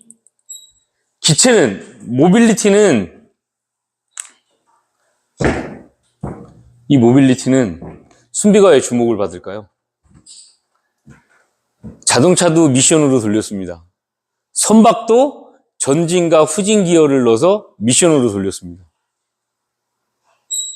엔진이. 그러다가 그 미션을 엔진이 돌리지 않고 배터리에 의해서 전기 모터가 돌렸습니다. 그런데 이제는 그 전기 모터도 사라지고 미션도 사라지고 제어 컴퓨터가 스크류를 돌리는 BLDC 모터나 액슈얼 모터를 직접 제어하고요. 자동차 바퀴에 물려있는 인일 모터인 액슈얼 모터와 BLDC 모터를 직접 제어합니다. 그렇게 되는 세상이 당연히 올 거고, 우리 순비가 가장 잘하는 게 2차원, 3차원 모빌리티에 대한 OS 프로그램 안에서 제어를 하는 거고요. 그 제어력을 전기 모터, 액슈얼 모터나 BLDC 모터를 15kW, 25kW, 35kW까지 생산을 해서, 중요한 거, 비행 컴퓨터와 제어 컴퓨터와 액슈얼 모터 사이에는 ESC가 있어야 되거든요.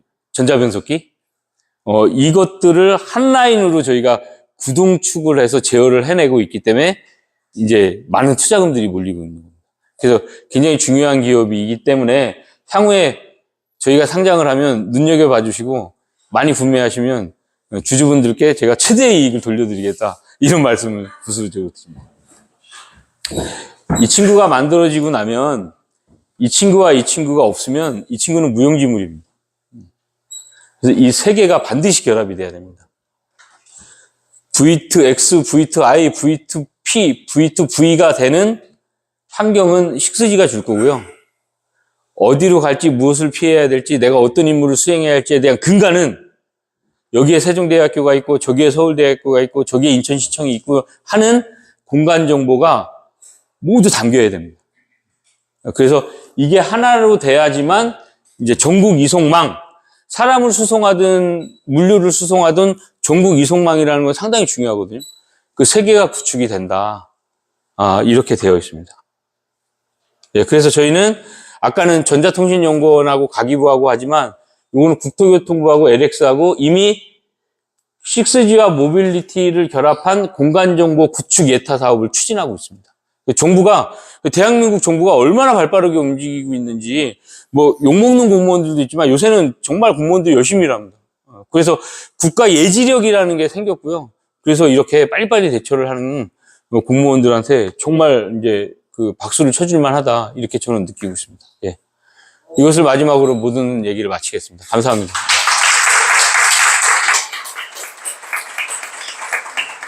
혹시 질문 있으시면 간단하게. 예.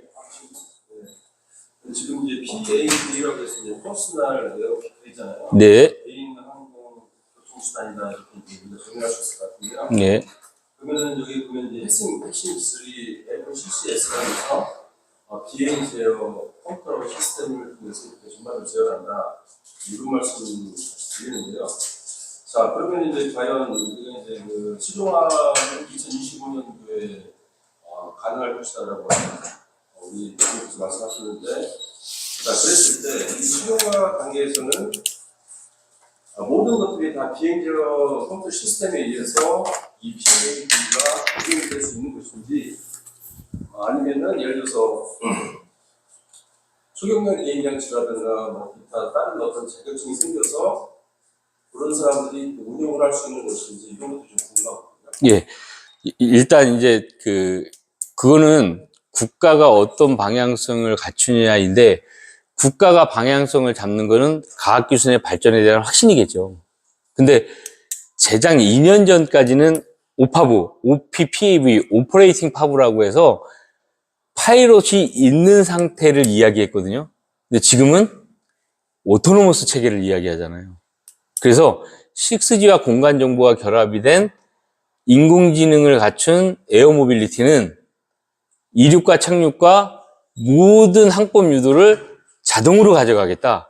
이게 이제 전반적인 우리나라의 이제 그 체계 이해뿐만 아니고 전 세계적으로 그 방향성을 갖고 있는 것 같아요. 그래서 저희도 오퍼레이팅 파브에서 이제 OS를 갖추고 이제 포괄적으로 이해하려고 하는 이유가 이제 오토노머스 체계로 가려고 이제 하고 있는 거예요.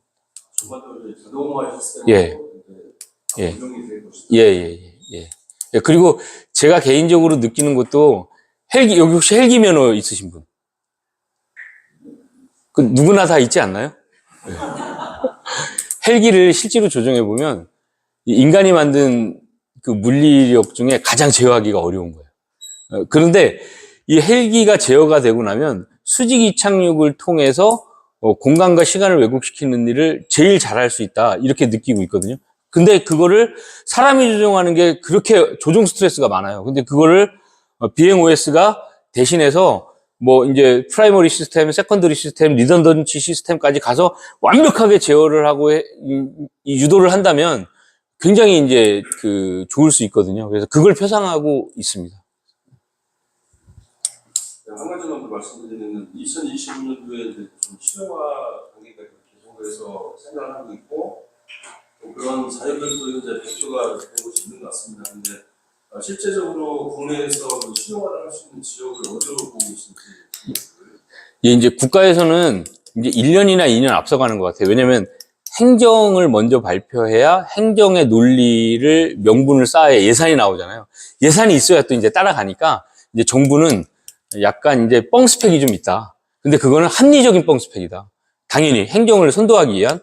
그리고 나서 이제 그 뒷받쳐지는 게 그 드론 특별 자유화구역, PAV 특별 자유화구역을 설정하고 나서 요새는 미래 도시를 만드는 공모 사업도 하고 있다고 했잖아요. 그 다음에 실승화 지역이라고 그래서 제1노선, 2노선, 3노선에서 고흥이 지정이 됐고, 그 다음에 2노선에서 김포에서 어디까지, 어디서부터 어디까지 여의도 이렇게 지정이 됐습니다. 그리고 저희가 이번에 자월도, 덕격도, 이작도는 기체의 안전성을 인증하고 실증하기 위한 PAV 특별 자유화구역 1이고 2, PAV 특별 자유화구역 어드밴스를 공항 주변에 아까 말씀드렸던 그 PAV 랜드마크 시티를 거점으로 공항도 연결하고 여의도도 연결하는 이 공간을 이제 실증 지역으로 갑니다. 그래서 이게 2026년부터 운영하는 게 목표로 되어 있습니다.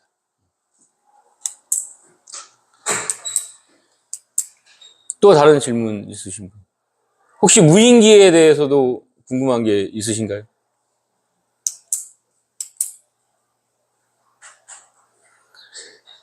순비가 다른 쪽 각도로 한번 설명을 질문하겠는데요.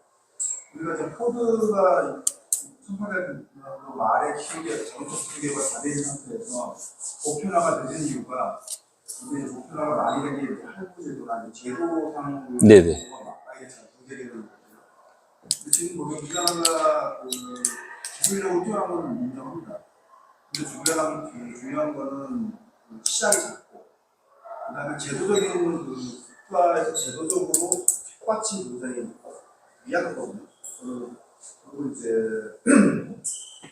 기존의 중소기업에서 많이 개발을 하고 지금은 많이 달라졌지만 90년도나 2000년도, 2010년도의 경우를 보면 중소기업을 개발해놓으면 대기업이 이제 뺏어가는 대로 그런 게 이제 MP3 같은 데 카이스트에서 이제 졸업한 학생이 했는데 삼성이 나중에 이제 그런 손해들이 많이 있는 상태에서 다양수로 그 벤처 기업을 하시는 사장님 입장에서 앞으로의 지금 제도적인 어쨌든 기술력도 중요하긴 하지만 그게 저변학대라든지 시장성이 올라가야 되는데 그거에 대한 방안이 계신가요? 예. 이제 요새 제가 그 질문에 너무 정확하게 잘 대답할 수 있는 게 그 고민을 2년 동안 해서 저희 투자자와 가장 핵심적으로 전략을 세운 거다. 그래서 이제 순비의 전략이, 미래 전략이 뭐냐, 경영 전략이 뭐냐, 이렇게 질문하는 거하고 거의 같은 얘기입니다. 요새는 하나 시스템과 현대 로템은 순비만 바라봅니다. 왜냐하면 K9과 K2에다가 대공 식별 능력을 갖춰야 50억짜리 장갑차나 탱크가 1억짜리 제블린에 맞아서 터지지 않지 않습니까? 먼저 들어가서 보고 이거를 제압을 해야. 그래서 우리를 찾게 됐는데, 과거 같으면 중소벤처기업이나 저희 같은 강소기업들이 경영 전략이나 투자금의 미숙으로 인해서 한 방에 먹히거나, 근데 불행히도 우리는 돈이 너무 많은 회사야. 그리고 인재들도 많이 와 있어. 그리고 국가에서 굉장히 중요하게 여기고 있어. 그래서 이제는 그렇게 못합니다. 오히려 저희는 하나 시스템의 제1 협력 기업입니다. 이거 무슨 얘기냐?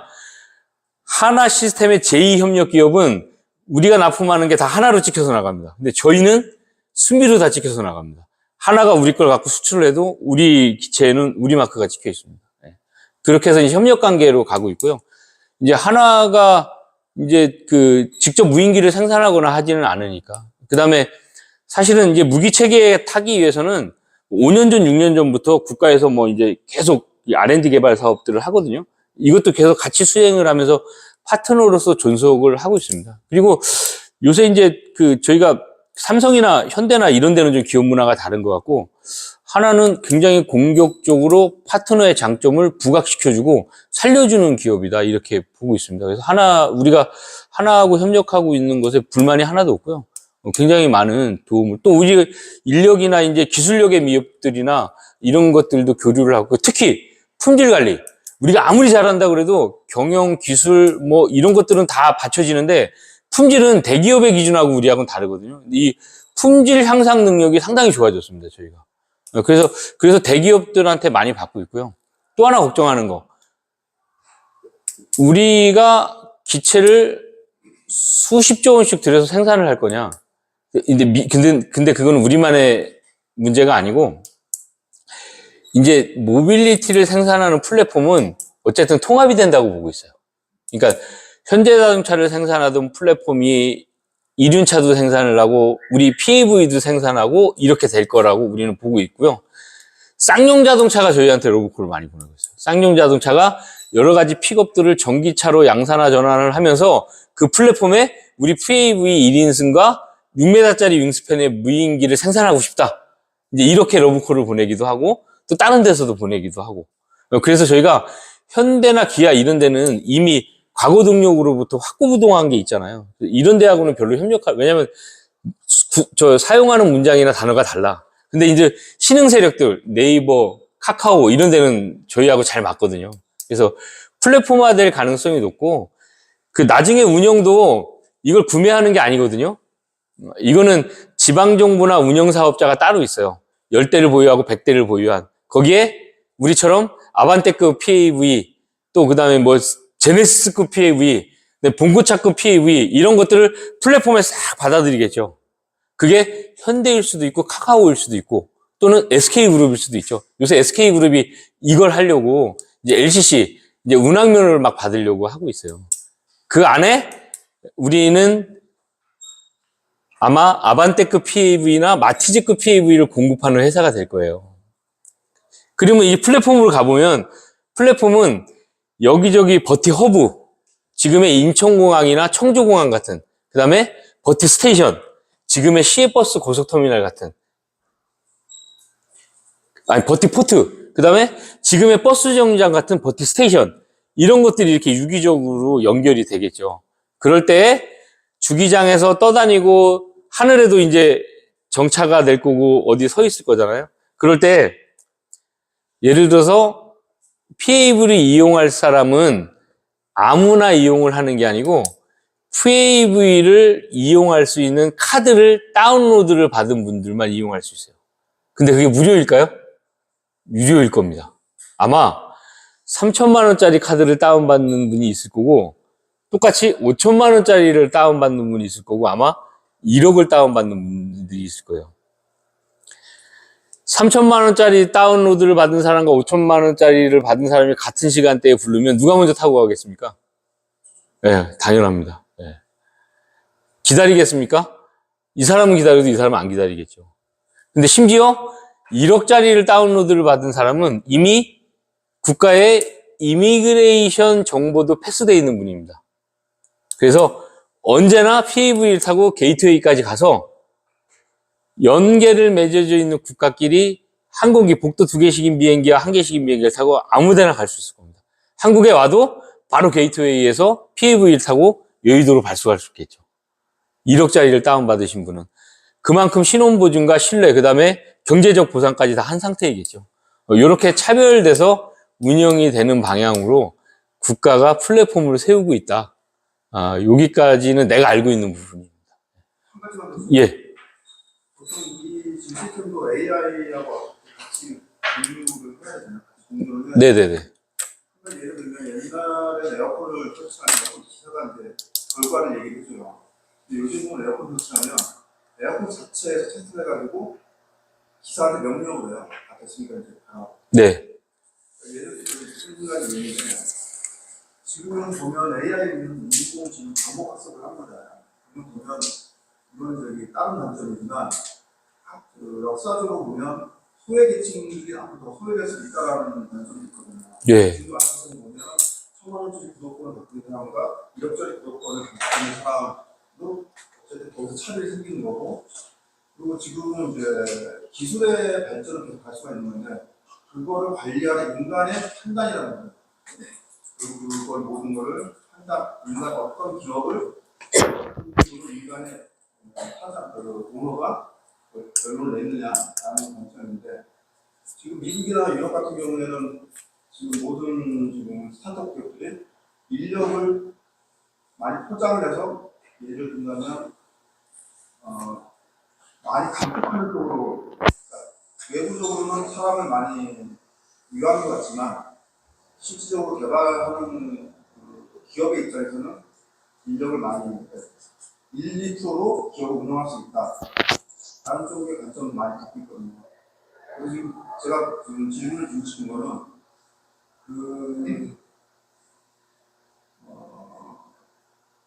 인간의 기본 성향을 좀 말씀해 주셨으면 좋겠습니다. 지금 기업을 하시면서 그 부분은 어느 정도의 코스를 갖고 있는지. 이제 말씀하시는 거를 내가 잘 이해했는지 모르겠는데, 이제 그 얘기가 아마 제가 2년 전에 느꼈던 그거 같은데요.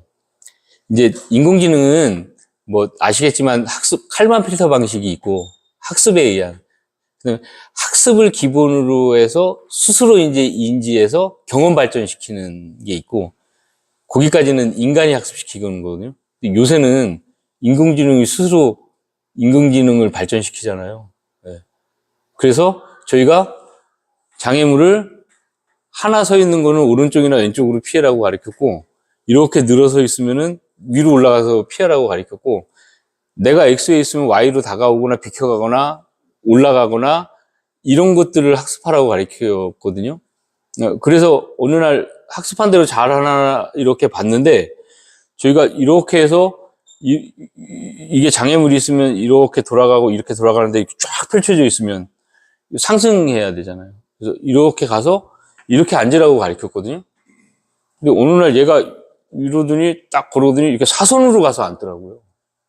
가르친 적이 없어요. 그때 제가 느꼈어요. 터미네이터 같은 것이 떠오르면서. 근데 정말 그래요. 그래서 인공지능을 요새 뭐 챗봇도 있고 여러 가지 사항을 얘기하잖아요. 그래서 우리가 학습하거나 우리가 유도하는 대로 가지 않아요. 그게 가장 중요한 일이라고 생각하고 있어요. 그래서 제가 OS를 만들어서 완벽한 비행 제어와 실패하지 않는 비행, 그래서 프라이머리와 세컨더리를 구분하고 이것마저도 리던던시를 하려고 하는 목표들이 실패하지 않는 비행을 하려고 하는데, 얘가 실패하는 비행이 아니고 나는 A 비행을 하라고 그랬는데 스스로 B라는 비행을 선택하면 어떡하지? 하는 두려움들이 있어요. 실제로 있어요. 그래서 그것들을 어떻게 해야 하나 라고 하고 있어서 하나의 하드웨어를 더 만들고 일반화된 인공지능 플랫폼을, 방어력을 갖춘 플랫폼을 하나를 더 만들자. 근데 얘가 나를 안 따르고 그 인공지능을 따르면 어떡하나? 또 이런 어려움들을 가지고 있어요. 그래서 그거는 아직 해결책을 못 찾았어요. 그게 잠깐 멈추자 우리 누구예요? 그 스페이스X 누구죠? 예, 그 친구도 잠깐 멈추자 하는, 그랬더니 저놈이 우리는 멈추게 하고 지는 갈 거야. 막 이렇게 우리가 얘기하잖아요. 근데 저희도 멈출 수 있는 용기는 안 생겨요. 왜냐면 이 기술을 개발하고 있는 기업이 기술을 멈춘다는 거는 말도 안 돼요. 그건 말도 안 되는 거예요. 기술을 개발하고, 근데 개발하는 애한테 방어력도 갖춰라. 못 갖춰요. 개발하는 친구는 죽으라고 개발만 하는 거예요. 그래서 공격하는 무기 개발하는 친구는 공격만 하고, 방어하는 무기 개발하는 친구는 방어만 해야 돼요. 이 두 가지 다 시키면요, 공격해야 되나 방어해야 되나 하다가 돌아가세요, 그냥. 그러니까 그게 누가 이길지는 몰라도 뭐 영화에서 나온 대로 될 것 같아요, 제가 보기에도. 왜냐면 이 인공지능이 그 누구도 한 명도 실패하면 안 되는 거거든요. 그 누군가가 한 명이 실패하면 다 무너지게 돼 있거든요. 그래서 핵전쟁이 일어나는 게 인간의 의도가 아니고 인공지능의 의도가 될 거라고 하잖아요. 저도 100% 공감합니다. 근데 그러기 전까지 이미 늦은 것 같아요, 제가 볼 때는. 왜냐면 우리 비행기는 인공지능이 들어가서 장애물을 감지하고 회피하는 능력에 대한 자정 능력이 생기지 않으면 다른 비행기하고 차이가 없어요. 근데 내가 그걸 포기할 수가 없잖아요. 왜냐면 내가 남들은 몇십억 대 쓸 때 나는 몇백억 대를 쓰면서 PAV에 대한 기술을 무인기에다 다 집어넣으면서 현격한 차이를 내고 있으니까 이걸 내가 포기할 수가 없잖아요. 그러니까 무턱대고 가는 겁니다. 가는 것까지는 할 수 있지만 너 이거 어떡할래? 그러면 그건 아직 모르는 것 같아요. 그거는 다 마찬가지, 일론 머스크도 마찬가지고 다 마찬가지일 것 같아요. 그래서 그거에 대한 해답은 없다. 이게 정답인 것 같아요. 예. 말씀 잘 들었습니다. 유인 항공기 같은 경우는 안전성 확보를 위해서 거의 한 100년 넘는 기간 동안 서서히 개발됐는데, 말씀하신 것처럼 그런 기술은 예전하고 다르게 엄청나게 개발됐지만 실제 소비자 입장에서는 이게 나온 지는 그만큼 됐지만 지금 유인 항공기, 민간 항공기 정도의 안정성이 확보된 상태, 그러니까 지금 한 10에 마이너스 7, 8승 정도의 그 안정성을 갖고 운영을 하고 있는데, 단기간 내에 이 정도의 안정성을 보장을 해줄 수 있는지, 지금 나오고 있다면 여기 더 많은 걸 어쩌고 기대를 할 것 같은데, 2차원이 아닌 3차원 공간에서 사고가 바로 분명 사고가 목숨과 직결되기 때문에 거기에 대해서 안정성 관리다, 어쩌고 보면 거기 흡입할 수 있는, 협상할 수 있는 그런 게 갖고 계실 것 같아요. 아마 질문자가 테스트 파일럿은 아닌 것 같아요. 그죠? 항공기 테스트 파일럿 아니시죠? 예. 그걸 할 마음도 없으시죠? 대다수의 국민들이 그래서 그걸 걱정할 필요는 없다. 왜냐면 국가 인증 체계는 정말 안전하고 안전해서 10만 분의 1 이상의 안전성이 확보돼야 이건 시장에 나온다. 무조건. 근데 단순히 기체뿐만이 아니고 운영 플랫폼까지도 굉장한 안전성이 확보돼야지 나오기 때문에 일반 시민들은 개발 과정이나 실증 과정 중에 참여해서 내가 담보되는 목숨에 대한 걱정이 아닌 이상은 거의 디자인을 나중에 내가 타게 될 때가 되면 충분히 안전성이 검증이 됐겠구나. 그렇게 생각하시는 게 맞고, 그 자동차의 인명사고 훼손율은 상당히 높지 않습니까? 그래서 이제 항공기는 그거에 비하면은 뭐 거의 비교도 안 될 정도로 안전하지 않습니까? 아마 그 정도 안정성이 과학적으로 입증이 돼야 운영 시장에 나올 거다. 이렇게 보고 있기 때문에 그런 측면은 생각보다 걱정 많이 하지 않으셔도 될 것 같다. 그다음에 같이 나오는 게 소음, 뭐 이런 건데, 마찬가지로 소음이나 이런 위험 사항에 대한 운영 재반 사항에 대한 건 국가에서 또 세계에서 반드시 에너지나 뭐 오염료 이런 것들도 다 그 라인이 지켜질 때만 나올 수 있을 거예요. 목표도 또 거기에 있고. 근데 아까 말씀드린 대로 인공지능이 어떻게 하는 거는 저희도 모르겠다. 이제 이렇게 대답하는 방법밖에 없는 것 같아요. 건물이 바뀔 것 같아요. 지금 모든 건물들이 3차원 모빌리티가 접근할 수 있도록 돼 있나요?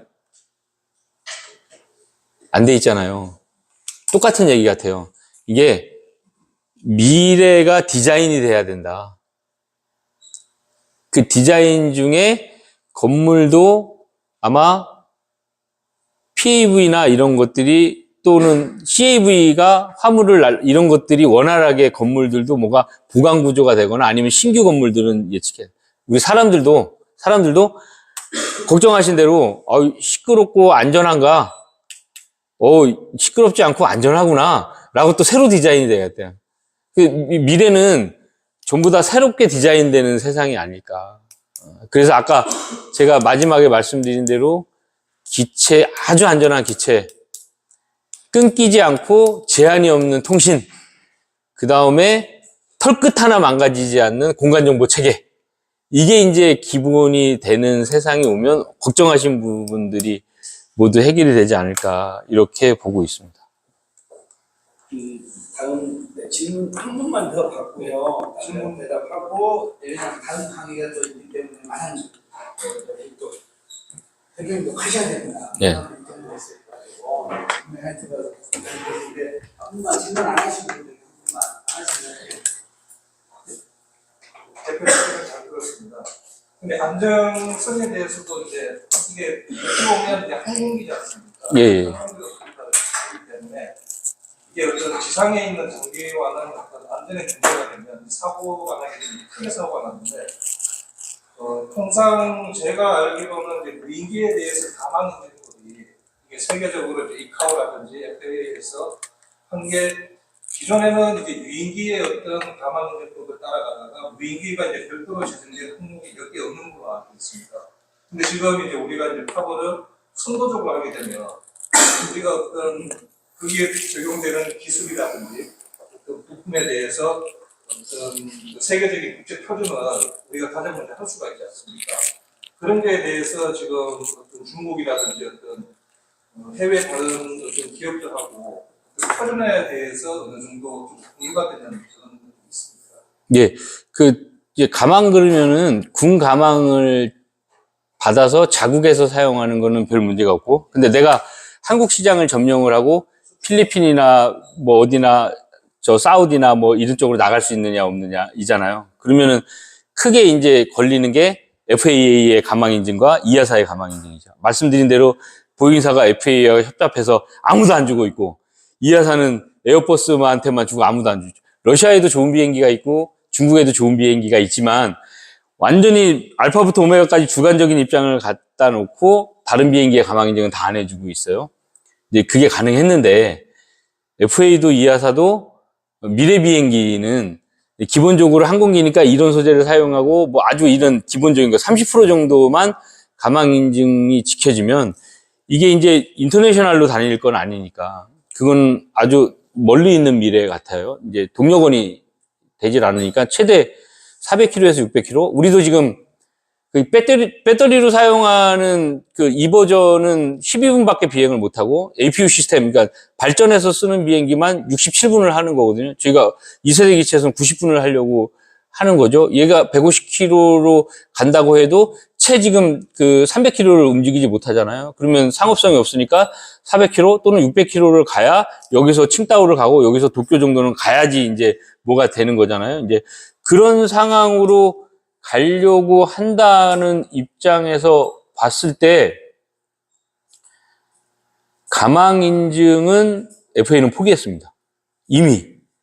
예, 그리고 이하사가 아까 말한 대로 적어도 요것만 지키면 나머지는 각 국가에서 이렇게 하겠다. 그래서 이제 항공안전기술원은 아까 말한 대로 2018년부터 이 가망 인증에 대한 표준과 그 주변국들, 그러니까 우리나라를 포함한 이제 개발도상국이나 후진국들이나 그다음에 오일머니가 있는 국가들을 선점하기 위한 그 지원 체계를 만들어야 되겠다. 그래서 2018년부터 하고 있거든요. 그거를 저희가 수리온 헬기를 만드는 ADD 안에는 수리온 헬기를 가망을 했던 가망 인증이 있잖아요. 그걸 그대로 흡수해서 저희가 하고 그대로 따르고 있고, 여기에서 이제 이하사의 그 서브 파트 중에 그 투애니언이 있어요. 그걸 또 들여다가 그대로 하고 있습니다. 그래서 사실 인터넷에 찾아보시면 8V사라고 있어요. 8V사. 그러니까 자동차가 헬기로 가고 자이로콥터로 가는 거. 근데 그거는 기술 패러다임이 잘못된 거예요. 지금은 전자력으로 가고 있는데 그 저도 조종 엄청 어렵거든요. 근데 거기에 그 시스템 인터그레이션을 하는 이거 굉장히 값으로 따져도 이건 몇백억 하는 건데 제가 6개월 정도 가 있으면서 8부의 사장이 네덜란드인인데 키가 2m 18인가 그 네덜란드인들은 다 엄청 크더라고요. 조그만 애가 와서 아주 자기보다 더 큰 거인처럼 열정으로 움직인다고 해서 그걸 제가 선물 받아 갖고 왔거든요. 그래서 그걸 하면서 이제 그 가망에 대한 그 정보와 이제 그 이제 기준 이걸 확실히 세웠죠. 그래서 ADD하고 이제 저희하고 항공안전기술원하고 이렇게 가져가는 게 있어요. 그렇기 때문에 PAV 특별 자유화구역을 줬다는 건 그 안에서 1소티, 2소티, 3소티 한다는 건 이걸 실증한다는 거는 가망 인증을 주기 위한 가정중으로 이해하시면 되죠. 그래서 선도하고 표준화하려고 하고 있다. 근데 이거를 이기적으로 우리만 그러면 상품성이 없어지는 거예요. 내가 먼저 가서 비용을 지원받는 대신 따라오는 후발주자들은 아주 평이하게 잘 이해할 수 있도록 만드는 일에 노력을 많이 하고 있어요. 그래서 많은 요새 말로 프랜차이즈들이 입점할 수 있게 이렇게 하고 있고요.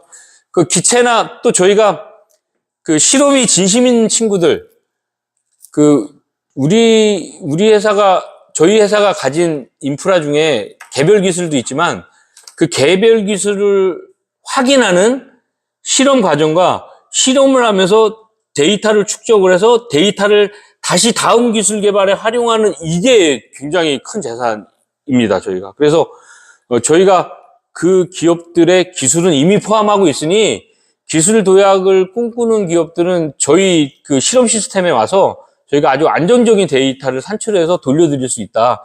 저희는 비용을 받을 겁니다. 저희는 충분한 비용을 받을 거고 그 비용을 받아서 아주 누구보다 훌륭한 그 실험 피드백을 줄 수 있다라는 것도 저희가 영업을 하려고 이렇게 하고 있습니다. 네. 또 다음 또 질문이 있어서 많은 도움이 됐습니까? 네. 고생하셨습니다. 네, 감사합니다. 예.